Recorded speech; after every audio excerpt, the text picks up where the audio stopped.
Assalamualaikum warahmatullahi wabarakatuh. Hari ini 11 Agustus 2022. Video ini adalah mengenai video kerjasama yang terjadi sampai 11 Agustus ini ya. Jadi video ini mengenai kerjasama. Jika Anda tidak tertarik untuk kerjasama, saya sarankan tidak usah menonton video ini karena ini panjang lebar ya. Dan maksud dari video ini untuk meminimalisir permasalahan yang tidak perlu terjadi. Seperti saya katakan dari zaman dulu bahwa silahkan negative thinking kepada kami, tanyakan semuanya, mulai dari takut ditipu segala macam, dan kami pun akan mencoba juga negative thinking. Jadi lebih baik kita negative thinking di awal, jelek-jelekan di awal, daripada di tengah-tengah baru mempunyai masalah. Karena hanya akan menghabiskan paling tidak waktu kita bersama kalau di tengah-tengah ternyata ada masalah. Jadi untuk meminimalisir bagian-bagian ini. Jadi ini pun sudah saya simpulkan macam-macam masalah dari zaman dulu yang terjadi ya. Yang terjadi sampai sekarang saya simpulkan di blog pribadi saya. Itu bisa dibaca, tanya jawab di sana. Dan itu sifatnya untuk dirundingkan bersama ya, supaya dicari jalan tengahnya. Jadi sudah terjadi beberapa bulan yang lalu, sampailah per Agustus ini 3 kejadian kerjasama yang gagal ya. Jadi saya mulai dari salah satu kerjasama di lokasi di Sumatera ini yang saya tidak sebutkan. Jadi ada orang yang mengajak kerjasama, bahkan banyak. Di satu lokasi itu banyak orang yang mengajak kerjasama, yang bersedia. Dan mereka semua bisa dikatakan pejabat yang cukup tinggi kedudukannya. Dan mereka mempunyai lahan dan pengerjaan dengan sistem yang tidak merusak lingkungan ya. Jadi dia punya lahan sendiri, punya tempat pengolahan sendiri yang sederhana, dan yang akan diolah ini pada kisaran beberapa ton, cuman tidak besar, jadi seharinya cuman pada kisaran 1-5 ton ya. Dan di tempat mereka memang banyak emasnya. Jadi mereka ajak kerjasama, ternyata karena saya positive thinking. Sebetulnya saya dalam video kerjasama ini saya sudah utarakan, silahkan sebutkan hal-hal negatif yang diragukan kepada saya, dan saya pun harusnya bisa seperti itu. Tetapi karena lagi-lagi saya positive thinking kepada orang lain, sehingga saya coba melanjutkan percakapan di awal sampailah saya menuju ke lokasinya. Jadi pada sampai di lokasi, artinya saya mengeluarkan biaya saya sendiri, karena pada awalan saya sudah mengecek bahan di area mereka itu sangat layak dikerjakan, sehingga saya cukup yakin mengeluarkan biaya sendiri. Ternyata sampai di sana, di mana pada umumnya kerjasama, saya tidak mengeluarkan uang. Jadi pada kerjasama ini umumnya yang punya lahan yang mengeluarkan biaya. Tentunya kan akan ada peralatan segala macam, di mana ternyata pada waktu kita sampai di sana, ternyata mereka berharap kita turun biaya yang mengerjakan ke tempat dia. Nah, artinya saya positive thinking yang salah gitu. Seharusnya saya negative thinking dari depan, dari rumah saya, dari sebelum ketemu, saya sudah katakan bahwa saya butuh dana. Bagaimana, apakah ada apa enggak dananya? Jadi kalau saya mau membawa peralatan ke sana, di tempat lain juga banyak. Kenapa saya harus bawa peralatan jauh-jauh ke sana? Secara besar-besaran misalnya kan, kecuali saya mau mengolah sendiri di sana gitu. Jadi itu ternyata satu problem yang terjadi semasa ini. Saya positive thinking, ternyata orangnya mengandalkan keuangan dari saya. Padahal nggak banyak keuangan yang diperlukan. Tetapi mereka ya saya anggap ya salah saya. Kenapa saya tidak tegaskan dari awal kan? Kedua, ada perusahaan besar yang membeli peralatan electrowinning kepada saya untuk percobaan ukuran kecil. Lalu pada akhirnya dia tertarik dengan video saya mengenai bahan-bahan dan mengajak kerjasama. Ini yang kedua ya, perusahaan besar ini di Jawa Barat, dan saya pun oke saja mengerjakannya. Yang saya tawarkan kepada mereka adalah pengolahan dalam jumlah yang kecil dulu. Kita mulai dari 1 ton sampai 3 ton, mungkin ya maksimal 5 ton ya per hari. Itu pun kalau menurut saya sudah cukup banyak untuk dimulai dari awal kan. Nah, ternyata dia maunya yang besar, maunya di atas bahkan menjelang 100 ton kalau bisa minim-minim. Akhirnya saya bilang ya bagaimana mungkin mengolah sebegitu besar dengan cara yang tetap secara bebas gitu. Karena pasti akan menggunakan beko atau ekskavator kan. Sudah mulai harus menggunakan izin segala macam. Akhirnya karena dia kekeh mau yang besar seperti itu dan dia pun ngomongnya punya smelter, sudah punya SRF dan segala macam lah. Akhirnya saya coba hubungkan dengan salah satu pejabat di Indonesia Barat, di Sumatera ke arah barat, di sana tempatnya kan. Itu dengan pejabat di sana pun welcome dan bisa saja. Dan kebetulan perusahaan ini sudah punya sebagian izin-izinnya. Jadi saya temukan dengan salah satu pejabat utama di sana dan setelah dicek suratnya tinggal sedikit saja dan bisa dikatakan sudah lampu hijau. Jadi saya temukan berdasarkan komunikasi jarak jauh, bukan pertemukan langsung. Dan akhirnya pejabat ini pun ngajak ketemu untuk perbincangan selanjutnya. Ternyata dari perusahaan ini tidak bisa berangkat. Jadi tidak bisa berangkat, entah apa masalahnya. Dan dia berharap saya yang bisa mengambil bahannya di sana untuk pengetesan pertama kali. Jadi saya bilang, oh kebetulan kalau seperti itu, saya sudah punya sampel-sampelnya dari beberapa spot dan bahkan dari beberapa processing. Jadi ada yang semi konsentrat, ada yang sudah bubuk, sudah di electrowinning. Saya kebetulan punya untuk area tersebut. Jadi saya kirimkan, oh iya nanti kita cek dengan SRF kita sendiri. Oke, sekarang saya kirimkan. Sampai beberapa hari saya pun tidak ketemu. Bukan tidak ketemu, saya pun tidak mendapat laporan apa isinya. Oke lah, sekarang lagi-lagi tidak masalah. Dia tidak memberikan laporan. Kan akan diambil di sana dalam bentuk konsentrat ulang yang lebih banyak sedikit, lalu dikirimkan ke Jawa Barat. Jadi permintaan dia, bisa nggak mengirimkan konsentrat dalam ukuran 1 truk. Nah, itu yang saya berpikir, ini impossible. Kita mendapatkan konsentrat dari 1 ton, paling hebat mungkin 50 kilo. Jadi ada penekanan 95% ya. Rata-rata bahkan hanya di 1% atau bahkan di bawah 1%.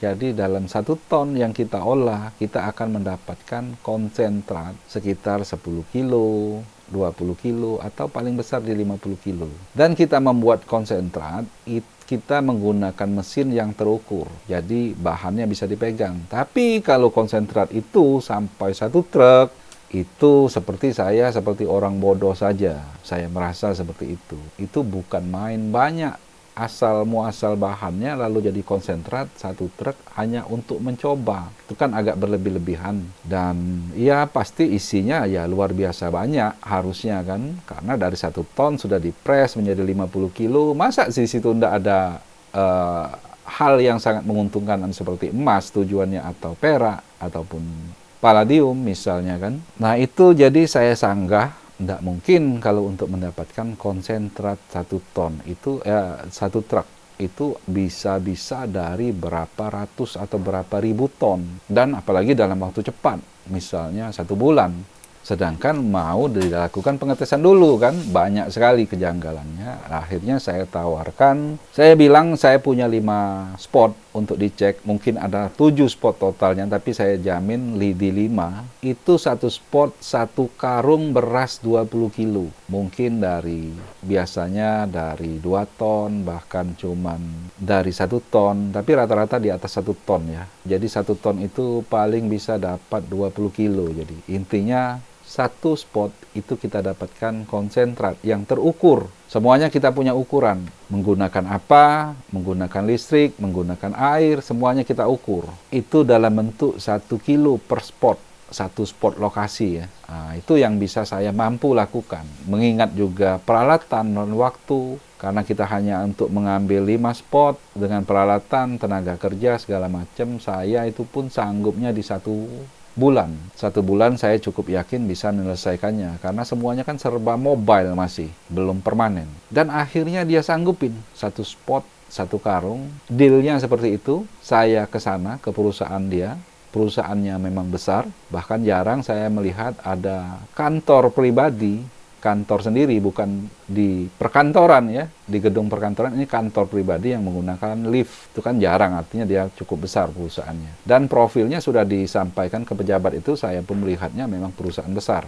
Jadi setelah saya diberikan SPK, saya meminta, setelah saya hitung, paling tidak butuh dana. Ini di luar dari berangkat ya, karena tempatnya jauh. Dari kota besar menuju lokasi saja, itu sewa mobil itu 1 juta.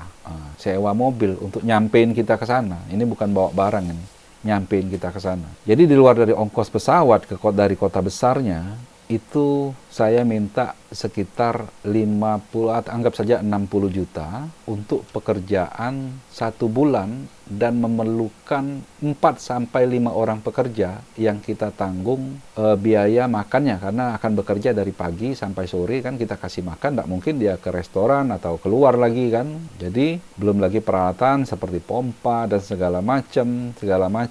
Itu pun dari 5 spot kita hanya buat 1 cadangan, jadi 2 set peralatan, 1 cadangan. Jika ada masalah, satunya bekerja dengan minyak, satunya bekerja dengan baterai. Dan baterai pun kita punya pengalaman, nggak bisa memakai, sulit memakai baterai yang berat, karena akan menyulitkan dalam mobilisasi kan. Belum lagi sewa mobil dalam 1 bulan, karena nggak mungkin lagi dibawa memakai motor misalnya kan, karena barangnya sudah lumayan banyak kan, dan akan menghambat saja yang seperti itu. Jadi intinya 60 juta. Dan akhirnya setelah keluar SPK, saya tidak dihubungin. Saya balik lagi, waktu itu saya balik ke Jawa, saya tidak dihubungi, katanya setelah keluar SPK, tentukan dananya akan keluar dalam, dana yang akan dicairkan dalam waktu itulah kurang lebih, langsung pada hari itu. Jadi saya kirimkan rinciannya mulai dari itu tadi, sewa mobil, di luar berangkat pesawat kan, sewa ngajak orang bekerja 5 orang segala macam, peralatan yang juga harus saya buat dulu, sebagian harus dibuat dulu, itu saya tidak mempunyai jawaban. Sehari, 2 hari, 3 hari, sampai seminggu saya hubungi, kurang lebih ya, saya lupa. Itu katanya ada orang keuangannya yang lagi berangkat dan akan pulang hari ini, besok dia hubungin. Setelah saya hubungin kedua kali, tidak ada juga jawaban, tidak lagi menjawab. Dan terakhir saya closing, berarti ini akan di closing dulu. Saya tidak mau nanti pas saya lagi ada urusan lain, baru itu dijalankan. Jadi saya closing saja bahwa pekerjaan ini kita cancel dulu kan, dan tetap saja tidak mempunyai jawaban. Jawabannya iya atau tidak, jadi saya anggap sudah closing kan berarti. Jadi kita pada akhirnya hanya menghabiskan waktu saja. Dan saya anggap ini ya kesalahan saya, karena terlalu positive thinking. Jadi seharusnya kan lebih baik saya ajukan dulu dari depan mengenai biayanya, baru ke sana. Nggak salah kan seperti itu. Jadi kita tidak sama-sama menghabiskan waktu. Dan yang nomor 3, ini kita nggak ketemu, tapi juga tidak terjadi karena ada problem. Yaitu dia tertarik dengan lokasi di Aceh. Jadi rencananya dia mau kerjakan dengan pembagian hasil, saya lupa, saya enggak matokin soalnya masalah hasil ini, bergantung effort kita masing-masing. Tapi dalam konteks ini dia ingin ditunjukkan tempatnya di Aceh. Dia dari Kalimantan, mau mengerjakan bahan di Aceh. Saya tunjukkan, dia bagi ke saya, lupa saya bagiannya, dan bahan tersebut akan dijual informasinya ke partner dia, katanya orang-orang luar negeri yang biasa dia jual. Saya pikir kan kalau dari seperti itu ada banyak masalah.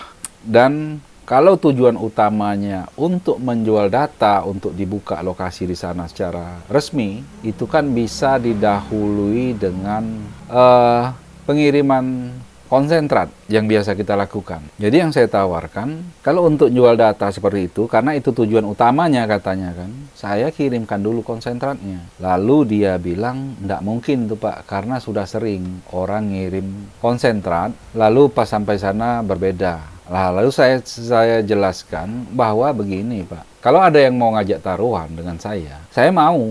Karena kalau konsentrat dari kami, perubahannya sedikit sudah. Karena dari awal, dari spot lokasi aja kita sudah tandai. Tidak bergeser dari satu lokasi itu. Ya namanya lokasi seperti itu kan paling ada pergeseran beberapa meter, atau beberapa puluh meter, atau beberapa ratus meter yang kita paham. Ini masalahnya kita paham, itu akan sama saja. Dan kita membuat itu tadi, seperti yang saya ceritakan sebelumnya, kita menggunakan mesin yang terukur. Jadi dari semuanya terukur, dari mekanismenya, dari elektrikalnya, semuanya terukur menggunakan berapa kekuatannya dan akan mendapatkan berapa konsentratnya. Contoh dari 1 ton kita akan hanya mendapatkan 10 kilo, 20 kilo. Dan hasilnya pasti berbeda, tapi tidak berbeda jauh, maksud saya begitu.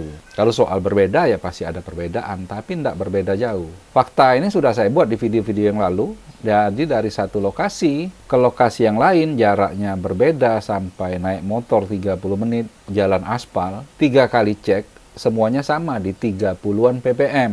Nah, itu salah satu contoh saya bahasakan kesimpulan saya yang bisa dipegang. Jadi dari satu titik dicek dengan AAS bukan lagi SRF, lalu dari titik lain dengan AAS lagi, sekali lagi dengan AAS, 2 kali dengan AAS, dan 1 kali dengan SRF, hasil emasnya sama di 30-an. Memang tidak sama semua, misalnya 30, enggak. Jadi yang saya maksudkan begitu. Itu katanya impossible Pak dengan cara seperti itu. Itu tetap saja harus ketemu. Iya, kalau ketemu pasti ketemu. Enggak mungkin lah barang namanya yang seperti ini enggak ketemu kan. Namanya kerjasama ya pasti ketemu. Tetapi ini maksudnya pendekatan awalnya dimulai dengan cara seperti itu. Kalau tujuannya mau jual data ke luar negeri, ke orang luar negeri. Jadi data kita ini bisa dipegang. Ini bukan bicara emas, perak, segala macam ya. Datanya itu akan sama kurang lebih maksudnya. Tidak ada emasnya atau ada emasnya akan sama. Kurang lebih seperti itu. Jadi bukan seperti orang bawa batu utuh, raw, kasih sampel. Bawa lagi tanah, raw, kasih sampel. Tidak seperti itu. Masih juga dia hanya keke untuk mengerjakan bahannya di sana karena orangnya hanya mau beli, menerima datanya kalau dari tangan dia sendiri. Persyaratan lainnya harus di sungai karena dia mau mencari emas posisi di sungai. Saya bilang ya banyak kalau lahan seperti itu.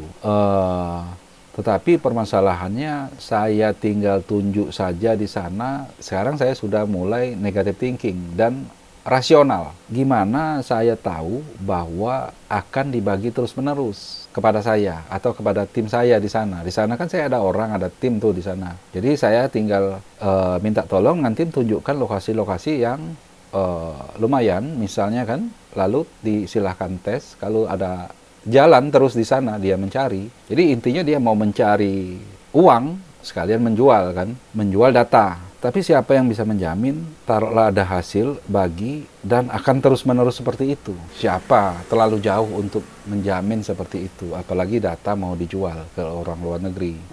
Jadi bisa saja kan kita ini makhluk sosial. Kita makhluk sosial, hari ini kita berkomunikasi dengan orang sekitar segala macam. Akhirnya kita buka tempat lain, ya cuman bisa mangap saja. Dia udah buka tempat lain kan, namanya orang sosial kan, karena lahan tersebut bukan lahan pribadi, lahan punya Tuhan masalahnya kan, lahan bebas yang di sana yang bisa saya jaminkan bisa dikerjakan secara kecil yang tidak merusak lingkungan. Nah, jadi salah satunya cuman satu-satunya cara waktu itu saya pikir bisa memberikan jaminan kepada kami. Sebetulnya waktu itu saya jaminnya minta saya buka di 150 juta. Saya tunjukkan tempatnya, bekerjalah, ada hasilnya, bagian kami tinggal dipotong terus-menerus seperti itu. Tidak ada hasilnya, tinggal dibalikin semua. Ternyata dia tidak mau.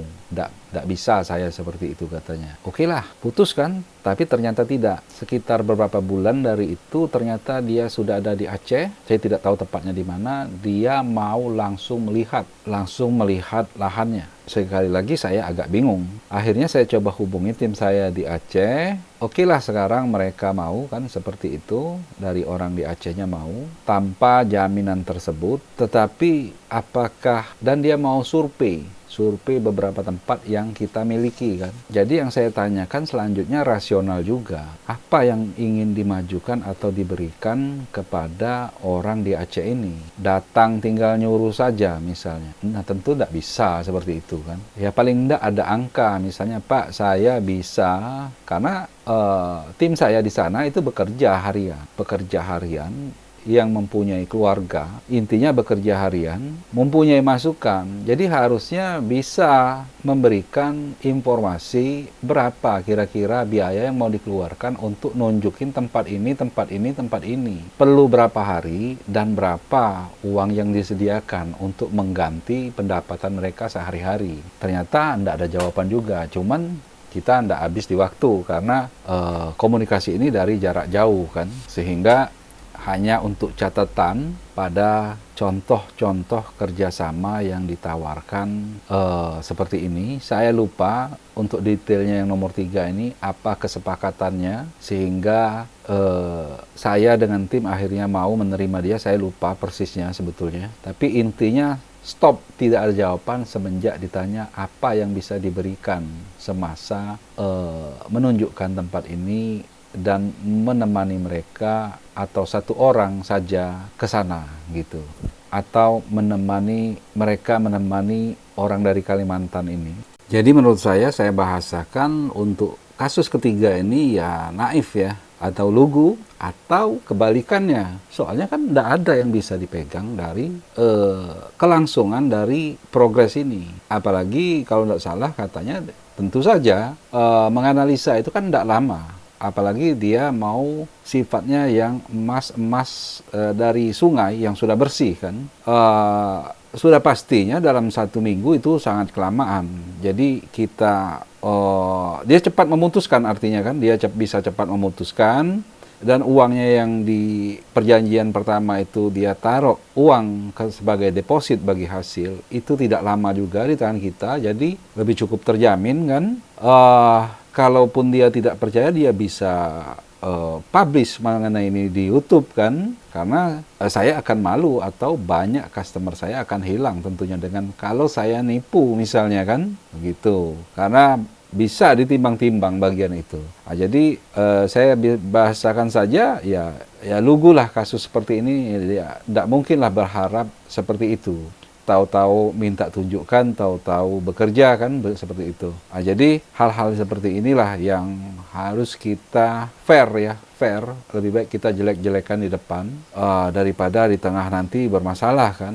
Contoh dengan kasus pertama dengan para pejabat-pejabat itu, kalau saya mau bawa barang sendiri, ngapain saya bawa ke tempat dia dan mengajak kerjasama? Saya punya banyak sebetulnya backup lokasi yang datanya saya pegang misalnya dengan tim saya di Aceh. Lebih baik saya buka sendiri, ngapain saya bawa alat jauh-jauh hanya untuk kerjasama, begitu kan. Dan pada kasus kedua, contohnya dengan perusahaan besar tersebut, artinya kan di situ saya anggap juga kebodohan saya.